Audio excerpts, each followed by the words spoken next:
TCS Nashik case. இந்த கேஸை பற்றி பேச சொல்லி நிறைய பேர் கமெண்ட் பண்ணியிருந்தீங்க. நானும் என்னடா அது அப்படின்னு சொல்லி சர்ச் பண்ணி பார்க்கும்போது மத சம்பந்தப்பட்ட ஏதோ பிரச்சனை அப்படின்ற மாதிரி தெரிஞ்சிச்சு. பட் அதை பற்றி நம்ம பண்ண வேண்டாம். ஆனால் அதுக்குள்ளே என்ன நடந்திருக்குங்கிறத தெரிஞ்சுக்கிறதுக்காக நான் உள்ளே போய் தெளிவாக படித்து பார்க்கும்போது தான் கண்டிப்பாக அங்கே நடந்த கொடூரத்தை பற்றி நம்ம சேனலில் எடுத்து சொல்லணும் அப்படின்னு எனக்கு அங்கேயே தோண ஆரம்பிச்சிட்டு.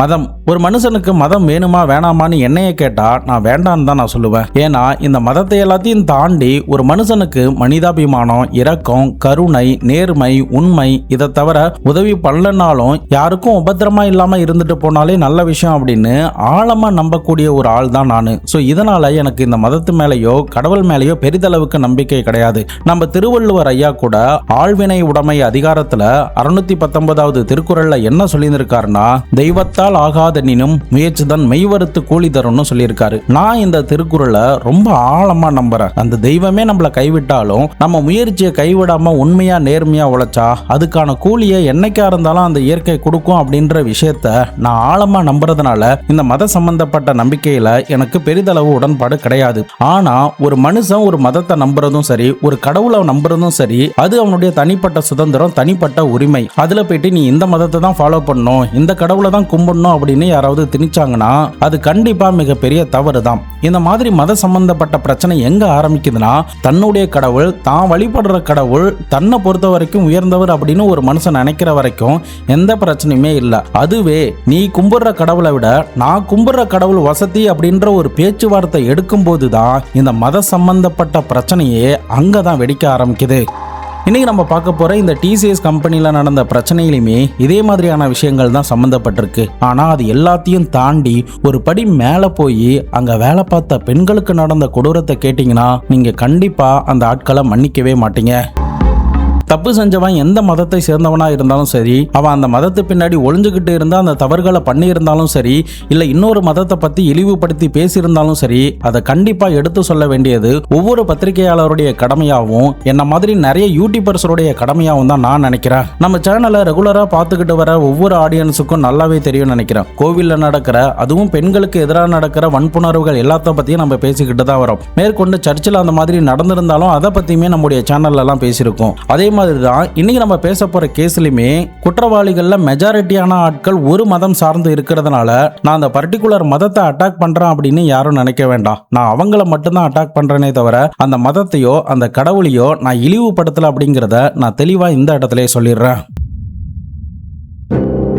அது சரியா ஜனவரி மாதம் 2022 மகாராஷ்டிரா மாநிலத்தில் நாசிக் நகரத்தில் உள்ள தியோலாலி பகுதியில் லாவித் மார்க்கெட் அப்படின்ற ஒரு இடம். எப்போதுமே பரபரப்பாக இயங்கிக்கிட்டு இருக்கிற அந்த நகரில் 23 வயசு இருக்கிற ஒரு பொண்ணு டேனி ஷேக் அப்படின்ற ஒரு இஸ்லாம் மதத்தை சேர்ந்த ஒரு ஆளை மீட் பண்றாங்க. அந்த கான்வர்சேஷன் ஆரம்பத்தில் ஒரு நல்லா தான் போயிருந்திருக்கு. ஆனால் அந்த கான்வர்சேஷனுடைய மிடில் பார்த்தா இந்த ரெண்டு பேருமே ஒரே காலேஜில் தான் படித்து பட்டம் வாங்கியிருக்காங்கிறது தெரிய வர ஆரம்பிச்சுது. ஸோ இதனால இன்னும் அவங்களுக்குள்ள இருக்கிற கான்வர்சேஷன் ரொம்ப நெருக்கமாகி இந்த டேனி ஷேக்ன்றவன் அந்த பொண்ணுகிட்ட, உனக்கு ஏதாவது வேலை வேணும்னா சொல்லு, நான் டிசிஎஸ் கம்பெனியில வேலை பார்க்குறேன், டாட்டாவுடைய பெரிய கம்பெனி, நிறைய இளைஞர்கள் இங்க வேலை பார்க்கணும்னு ஆசைப்படுவாங்க, நான் உனக்கு ஒரு நல்ல போஸ்டிங்கே வாங்கி தரேன் அப்படின்ற மாதிரி அந்த பொண்ணுகிட்ட ஒரு ஹோப் ஒன்று கொடுத்துருந்துருக்கான். ஸோ இப்போ இந்த பொண்ணுமே அவனை முழுசா நம்ப ஆரம்பிச்சாங்க. அவன் மெசேஜ் பண்ணாலும் சரி, கால் பண்ணாலும் சரி, தொடர்ந்து அட்டன் பண்ணி பேசுறது, அவன் கூட ஒரு கான்வர்சேஷனை பில்டப் பண்றது அப்படின்னு இந்த மாதிரியான வேலைகள்ல அவங்களுமே ஈடுபட்டுக்கிட்டே இருந்தாங்க. பட் நாட்கள் நகர ஒரு கட்டத்தில் அவங்களுக்கு இந்த டிசிஎஸ் கம்பெனியில் பிபிஓ செக்டர்ல ஒரு போஸ்டிங் ஒன்றும் வாங்கி கொடுத்துருந்துருக்கான். ஆரம்பத்தில் எந்த பிரச்சனையுமே இல்லாம அந்த கம்பெனியில் இவங்க நல்லா தான் வேலை பார்த்துக்கிட்டு இருக்காங்க. ஆனா சரியா 6 மாசத்துக்கு அப்புறம் தான் அவனுடைய உண்மையான முகம் எல்லாமே அந்த பொண்ணுக்கு ஒன்னா தெரிய வர ஆரம்பிச்சது. சரியா ஜூலை மாதம் 2022 அந்த பொண்ணை ஒரு ஆள் நடமாட்டம் இல்லாத இடத்துக்கா பார்த்து நம்ம ரெண்டு பேரும் மீட் பண்ணணும், நான் உங்ககிட்ட ஒரு சில விஷயங்கள்லாம் பேசணும் அப்படின்னு சொல்லி கூப்பிட்டு இருந்திருக்கான். யாரு? இந்த டேனி ஷேக்குங்கிறவன் அந்த 23 வயசுல இருந்த பொண்ணை வந்து கூப்பிட்டு இருந்திருக்கான். அந்த பொண்ணுமே அவனை முழுசா நம்பி அவன் சொன்ன இடத்துக்கு போயிருந்திருக்காங்க. அப்போ அவன் பேசிக்கிட்டே இருக்கும்போது திடீர்னு அந்த பொண்ணுக்கு முத்தம் கொடுக்குற மாதிரி போயிருந்திருக்கான். அந்த பொண்ணு உடனடியாக அவனை விலைக்கிட்டு அந்தாண்ட வர்றாங்க. அதுக்கப்புறம் நிலைமையை புரிஞ்சுக்கிட்டு சுதாரிச்சுக்கிட்டு இந்த டேனி ஷேக்குங்கிறவன், நான் வந்து உன்னை ரொம்ப காதலிக்கிறேன், உன்னை உருகி காதலிக்கிறேன், உன்னை தான் கல்யாணம் பண்ணிக்கணும்னு நினைக்கிறேன் அப்படின்ற மாதிரி அந்த பொண்ணு கிட்ட எமோஷனலா பேச ஆரம்பிச்சிடான். அந்த பொண்ணுமே இவனை நம்பி அவனுடைய அந்த மாயை பேச்சுக்கள்ல விழ ஆரம்பிச்சிட்டாங்க. ஸோ அதுக்கப்புறம் தான் இந்த டேனி ஷேக் மூலியமா தௌசிக் மற்றும் நிதா கான் அப்படின்ற இந்த 2 பேருடைய அறிமுகம் கிடைக்குது. இந்த அறிமுகம் வந்ததுக்கு பிறகுதான் அவங்களுடைய வாழ்க்கையில சந்திக்க கூடாத சில விஷயங்களையும் காதால கேட்க கூடாத சில விஷயங்களும் அவங்களுடைய காதுகளுக்கு வர ஆரம்பிச்சது. அது வரைக்குமே டேனிஸ் வந்து தன்னை உண்மையா தான் காதலிச்சுக்கிட்டு வரான் அப்படின்னு இந்த பொண்ணு நினைச்சிட்டு இருக்காங்க. ஆனா இன்னொரு பக்கம் அவனுடைய நோக்கம் என்னன்னா, இந்த மாதிரி ஹிந்து பொண்ணுங்களா தேர்ந்தெடுத்து அவங்க கிட்ட அந்த மத சம்பந்தமான கான்வர்சேஷனை கிரியேட் பண்ணி அவங்க மதத்து மேல இருக்கிற அந்த கெட்டது எல்லாமே சொல்லி அவங்கள தன்னுடைய மதத்துக்கு மாத்தணும் அப்படிங்கிறது தான் இவனுடைய தார்மீக எண்ணமாவே இருந்திருக்கு. ஸோ அதன் அடிப்படையில தான் இந்த தௌசிக் மற்றும் நிதா கானுடைய ஒரு அறிமுகத்தை இந்த பொண்ணுக்கு ஏற்படுத்தி கொடுத்திருக்கான். அதன் அடிப்படையில் இந்த தௌசிக் அந்த பொண்ணு கிட்ட பேசும்போது என்ன சொல்லியிருந்திருக்கானா, உன்னுடைய அந்த ஹிந்து மதத்தை விட என்னுடைய இந்த இஸ்லாம் மதம் ரொம்ப பெருசு, ரொம்ப புனிதமானது அப்படின்ற மாதிரி சொல்லியிருந்திருக்கான். இப்படியே நாட்கள் நகர நகர இவங்களுடைய கான்வர்சேஷன், முக்கியமா இந்த கேங்கோடைய கான்வர்சேஷன் எல்லாமே இவனுடைய மதத்தை போற்றி பாடுற மாதிரியும் இந்த பொண்ணுடைய மதத்தை கேவலப்படுத்துற மாதிரியும் தான் அவனுடைய கான்வர்சேஷன் இருந்துச்சு. ஸோ இப்படியே உங்களுடைய கான்வர்சேஷன் போகும்போது தான் இவனுங்களுடைய உண்மையான நோக்கம் என்ன அப்படிங்கிறது சரியா 3.5 வருஷம் கழிச்சு பிப்ரவரி மாதம் 2026 தான் அந்த பொண்ணுக்கே தெரிய வர ஆரம்பிச்சது. இப்போ நான் சொல்ல போற விஷயங்களை உங்களால நம்ப முடியுமா முடியலையான்னு தெரியல. பட் இது எல்லாமே எஃப்ஐஆர்ல அந்த பொண்ணு சொன்னது தான். ஸோ அந்த பொண்ணு சொன்ன அந்த எஃப்ஐஆர்ல இருந்த விஷயங்களை தான் நான் இப்போ ஒன்னொன்னா சொல்ல போறேன். இது எல்லாமே டேனி ஷேக் மற்றும் தௌசிக் கேங்கோடைய வாயில இருந்து வந்த முழுக்கையான வார்த்தைகள் மட்டும்தான். அதுவும் அந்த பொண்ணால சொல்லப்பட்ட அந்த வார்த்தைகள் தான். அந்த பொண்ணுக்கிட்ட கான்வர்சேஷன் நடக்கும்போது என்ன மாதிரியான பேச்சுக்களா இருந்திருக்குன்னா, உங்களுடைய சிவலிங்கம் வந்து ஆண் உறுப்பு மாதிரி இருக்கு, அதை யாராவது வழிபடுவாங்களா, அதை வழிபடுறதே தவறு. அதே சமயம் திரௌபதிக்கு 5 கணவர்கள்னு சொல்றாங்க. 5 கணவர்களை வச்சிருக்கிற ஒரு ஆளால எப்படி ஒழுக்கமா இருந்திருக்க முடியும்? மேற்கொண்டு உங்களுடைய கிருஷ்ணருக்கு 16,000 பொண்டாட்டி இருந்திருக்காங்க. அப்படி இருக்கும் பட்சத்துல அவர் எப்படி பெண்கள் விஷயத்துல நேர்மையா இருந்திருப்பாரு? அவர் வந்து ஒரு உமனைசர் அப்படின்ற மாதிரி எக்கச்சக்கமா இந்து மதத்தை இழிவுபடுத்த மாதிரியான சொற்களா தான் இந்த தௌசிக்கும் அவனுடைய கேங்கும் இந்த பொண்ணு கிட்ட பேசிக்கிட்டே இருந்திருக்காங்க. தொடர்ந்து அந்த பொண்ணை எமோஷனலாவும் அவங்க அவ்வளோ நாள் பிலீவ் பண்ணிக்கிட்டு இருந்த அந்த கடவுள் மேலையும் நம்பிக்கை மேலையும் இப்படி ஒரு அலிகேஷனை டைரக்டா இவனுங்க அட்டாக் பண்ண ஆரம்பிச்சுட்டானுங்க. அந்த பொண்ணு அவங்களுடைய எஃப்ஐஆர்ல என்ன சொல்லியிருந்திருக்காங்கன்னா, பிப்ரவரி மாசம் 2026 அப்போ இவங்க அவங்களுடைய ஆபீஸ்ல வேலை பார்த்துக்கிட்டு இருந்திருக்காங்க. அந்த நேரத்தில் இந்த தௌசிப் அந்த பொண்ணு கிட்ட போயிட்டு, நான் மகாபாரதம் ராமாயணம் எல்லாமே படிச்சிருக்கேன், அதுல உங்களுடைய கடவுள்கள் எல்லாமே இந்த மாதிரி எல்லாம் பண்ணிருக்காங்க அப்படின்னு சொல்லி, கிருஷ்ணருக்கு 16,000 மனைவிகள் அப்படின்னும், விநாயகருடைய தலையை சிவன் எதுக்கு வெட்டணும், சிவனுக்கு வந்து விநாயகர் பார்வதியோடைய மகன்னு தெரியாதா, எதுக்காக அவங்க குளத்துல குளிச்சுக்கிட்டு இருந்த நேரத்துல வேக வேகமா இடையில புகுந்து வரணும், அப்போ உண்மையிலேயே அது சிவனுக்கு தெரியாம அந்த குழந்தை பிறந்துருச்சா அப்படின்ற மாதிரி பார்வதியோடைய கேரக்டரை தப்பா பேசுற மாதிரியான கான்வர்சேஷனை அந்த பொண்ணு கிட்ட ஏற்படுத்தி இருந்திருக்காங்க. அதே சமயம் நான் ஏற்கனவே சொன்ன மாதிரி அந்த திரௌபதியோடைய 5 கணவர்களை பத்தியும் பேசியிருந்திருக்காங்க. இந்த மாதிரி இழிவா பேச பேச ஒரு கட்டத்துல அந்த பொண்ணு நொந்து போக ஆரம்பிச்சா. இந்த நேரத்தை சரியா பயன்படுத்திக்கிட்ட டேனி ஷேக்குங்கிறவன் அந்த பொண்ணு கிட்ட போயிட்டு, நான் உன்னை கல்யாணம் பண்ணிக்கணும்னு ஆசைப்படுறேன், நம்ம 2 பேரும் கல்யாணம் பண்ணிக்கலாமா? இப்படி ஒரு பக்கம் பிரஷர் வந்துகிட்டே இருக்கும்போது இன்னொரு பக்கம் இந்த பொண்ணை ஆனந்த் ஹோட்டல் என்ற ஒரு லாட்ஜுக்கு அழைச்சிட்டு போயிட்டு அந்த பொண்ணு கிட்ட உடல் ரீதியான ஒரு ரிலேஷன்ஷிப்பை ஏற்படுத்த ஆரம்பிச்சான். இந்த ரிலேஷன்ஷிப் முடிஞ்சதுக்கு பிறகு இவனுடைய முழு சுயரூபமும் அந்த பொண்ணுக்கு வெளியில தெரிய வர ஆரம்பிச்சது. அது எப்படின்னா, இந்த டேனிஸோடைய திட்டம் என்னவா இருந்திருக்குன்னா, அந்த பொண்ணை மென்டலி சஃபர் பண்ண வச்சு அவளை இந்த மதத்துக்கு மாத்தணும் அப்படிங்கிறது தான் அவங்களுடைய முழு நேர திட்டமாவே இருந்திருக்கு. ஸோ இதுக்காக அந்த பொண்ணை என்ன பண்ணியிருந்திருக்காங்கன்னா, அதே கம்பெனியில் வேலை பார்க்கக்கூடிய அவனுங்களுடைய மதத்தையே சேர்ந்த அசாஃப் அப்படின்ற பையனை இந்த பொண்ணை ஃபாலோ பண்ண வச்சிருக்காங்க. எப்படி வந்து ஒரு பெண்ணாயா ஆண்ணாய் காமத்தோட வேக வேகமா அந்த பருவ காலத்தில் துரத்துமோ அந்த மாதிரி அந்த கம்பெனிக்குள்ள இந்த அசாஃப் அப்படின்றவன் இந்த 23 வயசு பொண்ணை தீவிரமா துரத்திக்கிட்டே இருந்திருக்கான். அவனை பத்தி யார்கிட்டயாவது புகார் சொல்ல போனாலும் கூட நேரடியா இந்த டேனி ஷேக் வந்து அந்த பொண்ணுகிட்ட, நீ வந்து அவனை பத்தி புகார் சொன்னாலோ அப்படி இல்லைன்னா எங்களை பத்தி போய் புகார் சொன்னாலோ நீயும் நானும் அந்த ஆனந்த் லாட்ஜில் மேட்டர் போட்டோம்ல அதை வந்து உன்னுடைய அப்பா அம்மாவுக்கு சொல்லிடுவான் அப்படின்னு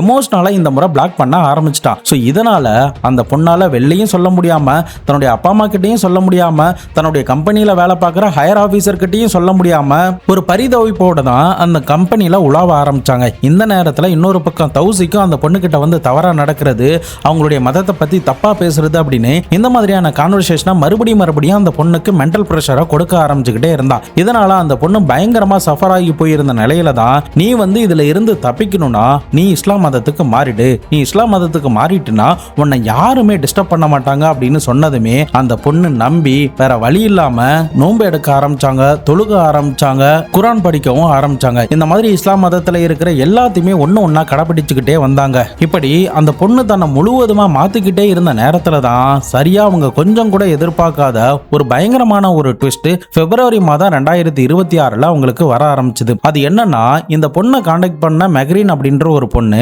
தான் தான் இந்த டேனிஷ் ஷேக்கோடைய மனைவின்னும், எங்களுக்கு ஏற்கனவே திருமணமாகி 2 பிள்ளைகள் இருக்காங்க அப்படின்னும், அவனுக்கு உன்னை திருமணம் பண்ணிக்கிறதுலாம் உடன்பாடு கிடையாது, நான் அவங்கிட்டயே கேட்டேன், அவன் நான் சும்மா தான் அந்த பொண்ணு கிட்ட பேசிக்கிட்டு இருக்கேன், நான் மத்தபடியே அந்த பொண்ணை எனக்கு கல்யாணம் பண்றதுக்குலாம் உடன்பாடு இல்ல, மதம் மாறினதுமே நான் விட்டுருவேன் அப்படின்ற மாதிரி சொன்னா அப்படின்ற செய்தியை அந்த மெக்ரீன் அப்படின்ற பெண்ணுடைய வாயில இருந்து கேட்டதுமே ரியாலிட்டியை இந்த பொண்ணு அப்பதான் புரிஞ்சுக்கவே ஆரம்பிச்சாங்க. இவ்வளவு நாட்கள் இவங்க எல்லாரும் சேர்ந்து நம்மளை இன்ஃப்ளூயன்ஸ் பண்ணி நம்முடைய கடவுளை ரொம்ப அசிங்கப்படுத்தி, தன்னையும் அசிங்கப்படுத்தி, கேவலப்படுத்தி இந்த மாதிரி மதமாற்றம் பண்ண வச்சிருக்காங்களே அப்படின்ற ஒரு விஷயம் அந்த பொண்ணுக்கு ரியலைஸ் ஆக ஆரம்பிச்சதுக்கு பிறகுதான் தைரியம் அந்த சகிப்புத்தன்மை எல்லாத்தையுமே உடைச்சிட்டு வெளியில இந்த விஷயத்த அந்த உள்ளூர்ல இருக்கிற ஒரு அரசியல்வாதி கிட்ட சொல்ல ஆரம்பிச்சாங்க. இமிடியேட்டா இதை தெரிஞ்சுக்கிட்ட ஒரு கட்சியை சேர்ந்த அரசியல்வாதி கொஞ்சம் கூட டைம் வேஸ்ட் பண்ணாம பக்கத்துல இருக்கிற நாசிக் நகரோட போலீஸ் ஸ்டேஷன்ல போயிட்டு கம்ப்ளைண்ட் கொடுத்திருக்காரு. இப்ப போலீஸும் இவர் சொல்ற ஸ்டேட்மெண்ட்டை கேட்கும்போது இது உண்மையா பொய்யா அப்படிங்கறத நம்ம ஐடென்டிஃபை பண்ணணும். ஏன்னா இது கொஞ்சம் சென்சிட்டிவான கேஸ், மத சம்பந்தப்பட்ட பிரச்சனைலாம் இருக்கிறதுனால எப்படி வேணாலும் பெருசா மாறலாம், ஒரு கலவரமே வெடிக்கலாம் அப்படின்ற ஒரு பயமும் பதட்டமும் போலீஸுக்கு இந்த கம்ப்ளைண்ட பத்தி கேட்கும் போதே இருந்துச்சு. ஸோ இதனால இதை முதல்ல நம்ம கன்ஃபர்மேஷன் பண்ணிக்கணும்னு சொல்லிட்டு அந்த பொண்ணுடைய அப்பா அம்மா கிட்ட போயிட்டு டைரக்டா விசாரணை பண்ண ஆரம்பிச்சாங்க. அப்போ அவங்க என்ன சொல்றாங்கன்னா, ஆமா சார், ரீசெண்டா என்னுடைய மகளுடைய ஆக்டிவிட்டிஸ் எதுவுமே சரியில்லை, திடீர்னு பார்த்தா தொழுகை பண்றா, திடீர்னு பார்த்தா நோன்பு இருக்கா, எங்களுக்கே ஒரு மாதிரி ஆச்சரியமா தான் இருக்கு அப்படின்னு சொன்னதுமே நிலைமையை புரிஞ்சுக்கிட்ட போலீஸ் ஆபீசர் அவ்வளோ பெரிய டிசிஎஸ் கம்பெனிலேயே இதெல்லாம் நடக்குது அப்படின்ற ஒரு ஆச்சரியம் ஏற்பட ஆரம்பிச்சதும், இன்னும் வேற யாராவது இதே மாதிரி பாதிக்கப்படுறாங்களா, இன்னும் வேற ஏதாவது அந்த கம்பெனில நடக்குதா அப்படிங்கறத தெரிஞ்சுக்கிறதுக்காக ஒரு சீக்ரெட் டீமை மஃப்டில ஃபார்ம் பண்ண ஆரம்பிச்சாங்க. ஸோ அதன் அடிப்படையில் 7 பெண் காவல் அதிகாரிகளை தேர்ந்தெடுத்து அந்த டிசிஎஸ் கம்பெனில பிபிஓ பிரிவுல கிளீனிங் ஒர்க் சம்பந்தப்பட்ட வேலையாட்கள் மாதிரி அந்த கம்பெனிக்குள்ள நுழைஞ்சு அங்க என்னென்னலாம் நடக்குது அப்படிங்கறத ஒன்னா நோட்டமிட ஆரம்பிச்சாங்க. அப்படி 40 நாட்கள் கிட்ட அந்த போலீஸ் ஆபீசர் மஃப்டில இருக்கிற அந்த பெண் போலீஸ் ஆபீசர் செக் பண்ணி பார்த்ததுல தான் இங்க பல பெண்கள் அவங்கள மாதிரி பாதிக்கப்பட்டிருக்காங்க அப்படின்னும், நிறைய பேரை இவங்க மதமாற்றம் செய்யறதுக்கு முயற்சி பண்றாங்க. இது எல்லாத்தையுமே தாண்டி அந்த பொண்களை பாலியல் ரீதியாகவும் தப்பான இடத்துல தொடுறது, எங்கேயாவது பார்த்தா ஹக் பண்றது, எங்கேயாவது பார்த்தா கட்டி பிடிக்கிறதுக்கு முயற்சி பண்றதுன்னு பல வேலைகள் எல்லாமே இங்க பண்ணிக்கிட்டு இருக்காங்க அப்படிங்கிற விஷயம் தெரிய வர ஆரம்பிச்சதுமே பாதிக்கப்படுற ஒவ்வொரு பெண்களா அவங்க தேர்ந்தெடுத்து அவங்களுக்கு நம்பிக்கை கொடுத்து, நாங்க போலீஸ் தான், நீங்க பயப்பட வேண்டாம், நீங்க தைரியமா இதை வெளில சொன்னாதான் உங்களை மாதிரி பாதிக்கிற அனைவரையுமே எங்களால காப்பாற்ற முடியும் அப்படின்ற ஒரு ஹோப் கொடுத்ததுக்கு அப்புறம் தான் அந்த பெண்கள் ஒன்னா போலீஸ் கிட்ட சொல்ல ஆரம்பிச்சாங்க. இப்படியே மொத்தம் 8 பெண்கள் பிளஸ் ஒரு ஆண் முதற்கொண்டு மொத்தம் 9 பேருக்கு அந்த கம்பெனில, அவ்வளோ பெரிய டிசிஎஸ் கம்பெனில அவங்களுக்கு நடந்த அந்த அநீதியை பத்தி ஒன்னா சொல்ல ஆரம்பிச்சாங்க. கிட்டத்தட்ட 9க்கும் மேற்பட்ட எஃப்ஐஆர் ஃபைல் பண்ணப்பட்டு 9 பேர் மேல போலீஸ் அதிகாரிகள் வழக்கு பதிவு பண்ணாங்க. அப்படி அந்த எஃப்ஐஆர்ல பாதிக்கப்பட்டவங்க என்னென்ன சொல்லியிருந்தாங்கிறத நீங்க கேட்டீங்கன்னா நீங்களே ஒரு நிமிஷம் நில குலைஞ்சு போயிடுவீங்க. அது என்னென்ன அப்படிங்கிறத இப்போ நம்ம பார்க்கலாம்.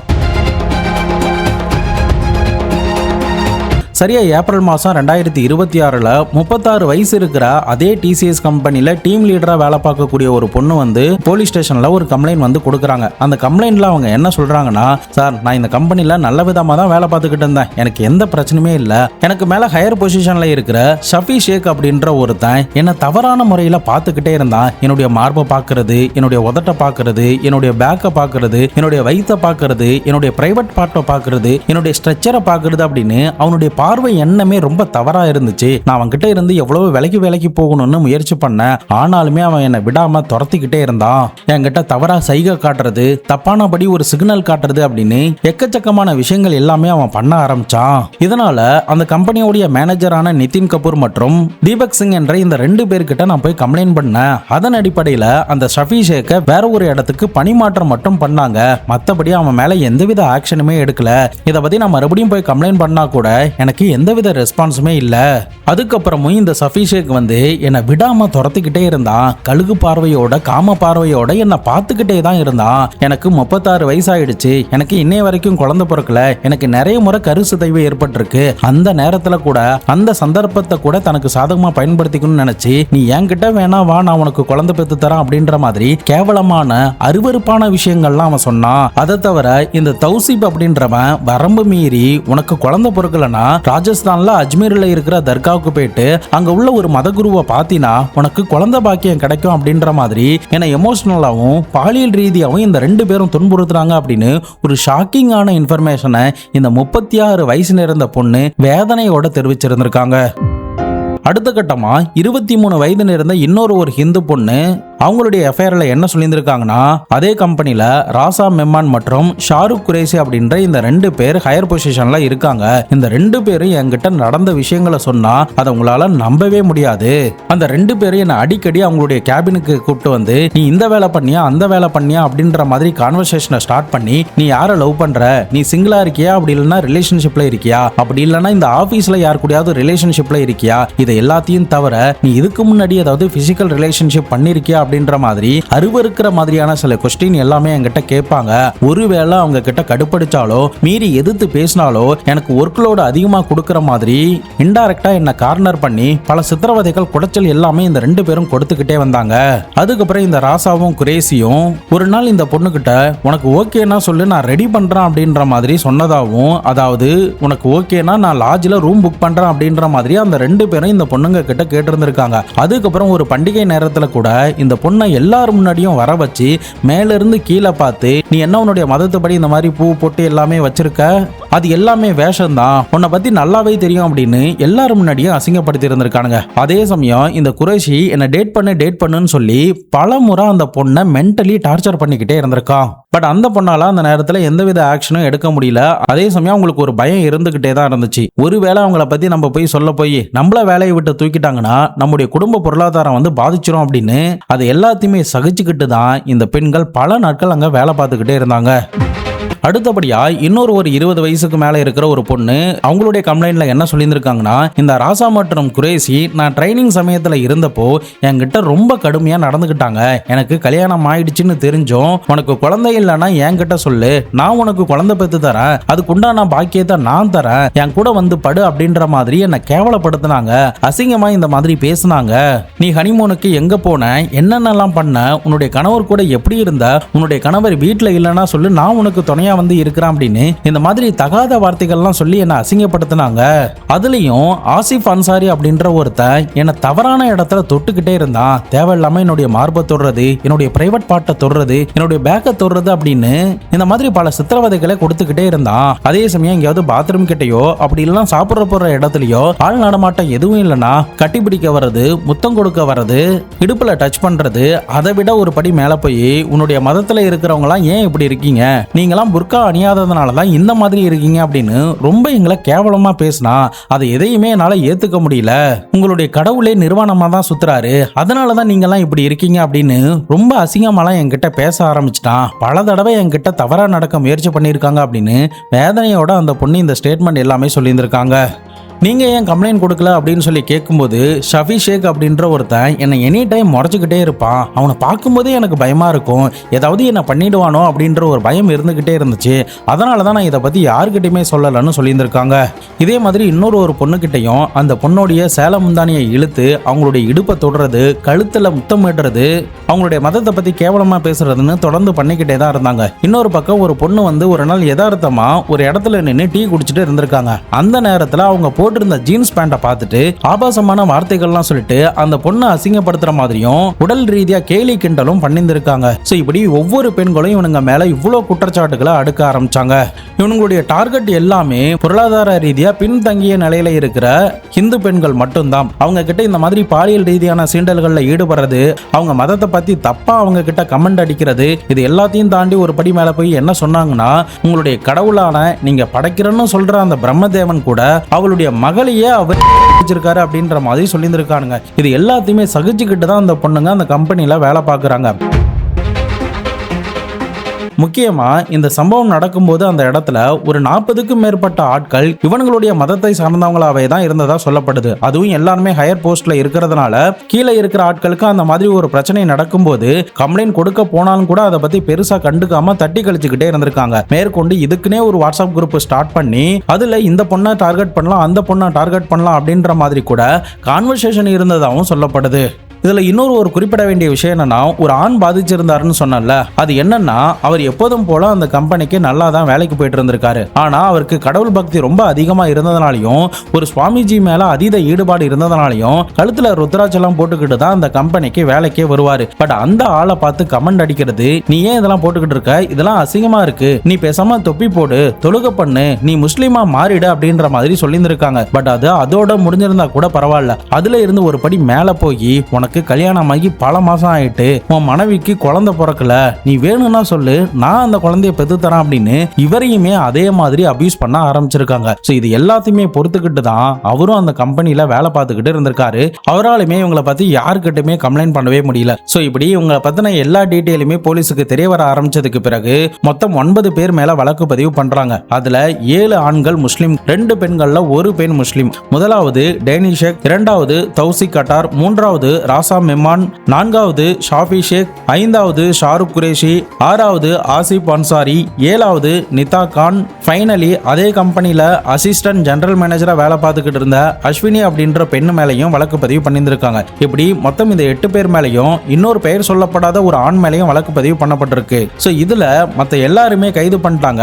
இந்த நிதா கான் மட்டும் போலீஸ் கிட்ட மாட்டவே இல்லை, தலைமறைவா இருந்திருக்காங்க. பட் இருந்தாலும் போலீஸ் அதிகாரிகள் என்ன ஏது அப்படின்னு சொல்லிட்டு தீவிரமா தேட ஆரம்பிச்சாங்க. அவங்க பாம்பேல தற்போதைக்கு இருக்கிறதாவும் 2 வருஷத்துக்கு முன்னாடி கல்யாணம் ஆனதாவும் தற்போதைக்கு அவங்க பிரெக்னண்டா இருக்கிறதுனால பெயில் கேட்டு அப்ளை பண்ணியிருக்கிறதாவும் கோர்ட்ல பெயில் வந்ததுக்கு பிறகு நேரில் ஆஜராகிறான் அப்படின்ற மாதிரி சில தகவல்கள் எல்லாமே தற்போதைக்கு வெளிவந்துட்டு இருக்கு. இந்த நிதா கான் தான் இந்த கேஸ்ல ஒரு முக்கியமான பெரும்புள்ளியா இருக்கும் அப்படின்னு சந்தேகிக்கப்படுது. அதுக்கான காரணம் என்னன்னா, பாதிக்கப்பட்ட இந்த பெண்கள் எல்லாருமே இந்த நிதா கான் கிட்ட போயிட்டு ஒரு கம்ப்ளைண்ட கொடுத்திருந்திருக்காங்க. அதாவது இந்த நிதா கான் போஸ்ட் கமிட்டியில ஒரு மெம்பரா இருக்கிறதுனால பாலியல் ரீதியான சில பிரச்சனைகள் பெண்களுக்கு ஏற்படும் போது அது சம்பந்தமா ரிப்போர்ட் பண்ணக்கூடிய ஒரு கமிட்டியில இந்த நிதா கானும் ஒரு பொறுப்புல இருந்திருக்காங்க. அதன் அடிப்படையில் நிறைய பெண்கள் போயிட்டு அவங்க கிட்ட புகார் கொடுத்திருக்காங்க. கிட்டத்தட்ட 78 மெயில் கிட்ட அனுப்பி இருந்திருக்காங்க. ஆனா ஆரம்பத்துல அதை பத்தி பெருசா கண்டுக்காம தட்டி கழிச்சுக்கிட்டே இருந்ததாகவும் சொல்லப்படுது. மேற்கொண்டு அந்த பெண்கள் கிட்ட அவங்க எல்லாருமே ஹையர் பொசிஷன்ல இருக்காங்க, நீங்க அவங்கள பகைச்சுக்கிட்டா உங்களுடைய வேலை தான் பறி போகும், அதனால இது எல்லாத்தையுமே அட்ஜஸ்ட் பண்ணிருங்க. பெரிய பெரிய ஐடி கம்பெனில, எம்என்சி கம்பெனில, கார்பரேட் கம்பெனிலலாம் இது எல்லாமே சகஜம்தான், போக போக உங்களுக்கே பழகிடும் அப்படின்ற மாதிரி இந்த நிதா கான் சொன்னதாகவும் சொல்லப்படுது. அதே சமயம் இன்னும் சில பத்திரிகைகள்ல என்ன சொல்லப்படுதுன்னா, இந்த நிதா கான் தான் வாட்ஸ்அப்ல குரூப்ல யாரை டார்கெட் பண்ணணும் டார்கெட் பண்ணக்கூடாது அப்படின்ற மாதிரி ஆட்களையே சூஸ் பண்ணுவாங்களாம். அது எப்படின்னா, இவங்க டார்கெட் பண்ற ஆட்களை முதல்ல ஒரு வாட்ஸ்அப் குரூப்ல சேர்த்து அதுல இந்த தௌசிக் மற்றும் அவனுடைய கேங் எல்லாருமே இந்து மதத்தை சார்ந்த சில கமெண்ட், அதாவது கெட்ட வார்த்தைலாம் சொல்லி பேசுறது எல்லாத்தையுமே அந்த குரூப்ல இந்த பொண்ணு ஷேர் பண்ணுவா. அதை பார்த்து யாரு ரியாக்ட் பண்ணாம போறாங்களோ அவங்க எல்லாருமே விட்டுருவாங்க. யாரு ரியாக்ட் ரொம்ப மனசளவுல பாதிப்பு அடையறாங்களோ அவங்கள கரெக்டா நோட்டமிட்டு அவங்கள டார்கெட் பண்றது தான் இந்த கேங்கோடைய வேலையா இருந்திருக்கு. அப்படிதான் இவ்வளவு பேரை டார்கெட் பண்ணி பாலியல் ரீதியாகவும் மன ரீதியாகவும் அவங்க நம்பிக்கை ரீதியாகவும் பல குடைச்சல்களை பல இன்னல்களை அவங்களுக்கு கொடுத்திருக்காங்க. டிசிஎஸ் கம்பெனி கிட்ட இதை பத்தி கேட்க போனாலும் கூட இப்படி ஒரு சம்பவம் நடந்ததே எங்களுக்கு தெரியாது அப்படின்ற மாதிரி சொல்லி ஜீரோ டாலரன்ஸ் சொல்லி இந்த 8 பேரையும் இந்த 9 பேரையும் வேலையை விட்டு நீக்கி இருந்திருக்காங்க. தொடர்ந்து இதை பத்தி விசாரணை பண்றதுக்கு கூட ஒரு கமிட்டி ஒன்னு ஃபார்ம் பண்ணதா அவங்களுடைய வெப்சைட்லயே அபிஷியலா சொல்லி இருந்திருக்காங்க. இன்னொரு பக்கம் பார்த்தா போலீஸ் அதிகாரிகள் இந்த நிதா கானுக்கு டெல்லி குண்டுவெடிப்புல சம்பந்தப்பட்ட சில ஆட்கள் கூட தொடர்பு இருக்குமா அப்படின்ற ஒரு சந்தேகம் இருந்ததுனால உளவுத்துறை, ஆன்டி டெரரிசம் ஸ்குவாட் மேற்கொண்டு என்ஐஏ கூட விசாரணை பண்ணலாம் அப்படின்ற மாதிரி கூட சொல்லப்படுது. பட் அது எந்த அளவுக்கு உண்மைங்கிறது தெரியல. உனக்கு ஒரு விஷயம் பெருசா தெரியுது, உயர்வா தெரியுது அப்படின்னா அது அடுத்தவங்களுக்கும் அது உயர்வா தெரியணும், பெருசா தெரியணுங்கிற எந்தவித அவசியமும் கிடையாது. இந்த வழக்குல சம்பந்தப்பட்ட இவனுங்க கும்பிடுற அந்த அல்லாஹ் கூட கண்டிப்பா இவங்கள மன்னிக்கவே மாட்டாங்க. எந்தவித கடவுளும் மதமாற்றம் பண்ண சொல்லி யாருக்குமே காட்சி அளிக்கவும் இல்லை. இந்த மனுஷ பயலுக தான் தேவையில்லாம இந்த மாதிரியான விஷயத்த பண்ணி அடுத்தவங்களை துன்புறுத்தி மன ரீதியாகவும் உடல் ரீதியாகவும் பயங்கரமா துன்புறுத்தி இந்த மாதிரியான கேவலமான விஷயங்களை செஞ்சுக்கிட்டு இருக்காங்க. இவனுங்க மாதிரி ஒரு சில பேரால உண்மையான முஸ்லிம்களுக்கு கூட இப்ப கெட்ட பேர் தான் வர ஆரம்பிச்சிருக்கு. உங்களுக்கு ஒரு தப்பு நடக்குது, ஒரு விஷயம் ஒரு மோசமா நடக்குது அப்படின்னா தைரியமா அதை பத்தி வெளியில சொல்லுங்க. பட் இந்த கேஸ்ல அந்த பொண்ணுங்களுடைய பொருளாதார சூழ்நிலையும் அவங்களுடைய அந்த பயத்தை பயன்படுத்தி தான் இவனுங்க இவ்வளவு நாள் குளிர் காஞ்சுக்கிட்டு இருந்திருக்கானுங்க. இவனுங்க மாதிரியான ஆட்களை என்னைக்குமே மன்னிக்க கூடாது. இந்த கேஸ்ல அடுத்தடுத்து என்ன நடக்க போகுது, இந்த நிதா கான் வேற என்னென்னலாம் சொல்ல போறா, இவங்களை தவிர வேற யாராவது பாதிக்கப்பட்டிருக்காங்களா அப்படிங்கிற எல்லாத்தையுமே பொறுத்து இருந்து தான் நம்ம பார்த்தாகணும். யாரும் யாரையும் கட்டாயப்படுத்தாதீங்க. நீங்க இவங்கள தான் கும்பிடணும், அவங்கள தான் கும்பிடணும், அதை தான் ஃபாலோ பண்ணணும், இதை தான் ஃபாலோ பண்ணணும் அப்படின்னு யாரும் யாரையும் கட்டாயப்படுத்தாதீங்க. அவர் விருப்பம் போல அவர் வாழ்ந்துட்டு போட்டோம். அவங்களுக்குன்னு கிடைச்ச அந்த லைஃபை அவங்களே டிசைட் பண்ணிக்கிட்டோம். இடையில நம்ம தேவையில்லாம நுழைஞ்சு நீங்க அதை பண்ணுங்க இதை பண்ணுங்கன்னு சொல்ல தேவையே இல்லை. நம்ம இந்தியாவில் வாழக்கூடிய இஸ்லாமியர்கிட்ட நான் பார்த்த ஒரு சில முக்கியமான ஒரு நல்ல விஷயங்கள் என்னென்னா, அவங்க கிட்ட இருக்கிற ஒரு ஒற்றுமை தான். அவங்களுக்குள்ள அவங்க மதத்தை சார்ந்த யாரோ ஒருத்தர் எங்கேயாவது பாதிக்கப்படுறாங்கன்னா கண்டிப்பாக அதுக்காக குரல் கொடுப்பாங்க. முக்கியமாக அவங்களுடைய ஊர்கள்லேயே நீங்கள் எடுத்துக்கோங்களேன். அவங்க மதத்து சம்மந்தப்பட்ட ஆட்களுடைய கடைகளில் தான் போயிட்டு ஜாமான் வாங்குவாங்க. அவங்க மதத்து சம்மந்தப்பட்ட ஆட்களுடைய ஹோட்டலில் தான் போய் சாப்பிடுவாங்க. அவங்க மதத்து சம்மந்தப்பட்ட டிரைவரை தான் கூப்பிடுவாங்க. இந்த மாதிரி மேக்சிமம் அவங்களுடைய மதத்துக்குள்ளே இருக்கிற ஆட்களுக்கே வேலை கொடுப்போம் அப்படின்ற மாதிரி ஒத்துமையா அவங்க வாழ்ந்துகிட்டு இருக்காங்க. இந்த விஷயத்தை நீங்க எல்லாரும் பல இடங்கள்ல பார்த்திருப்பீங்கன்னு நான் நினைக்கிறேன். ஸோ நீங்க இதை நோட் பண்ணியிருந்தீங்கன்னா மறக்காம நம்முடைய கமெண்ட் பாக்ஸ்ல சொல்லுங்க.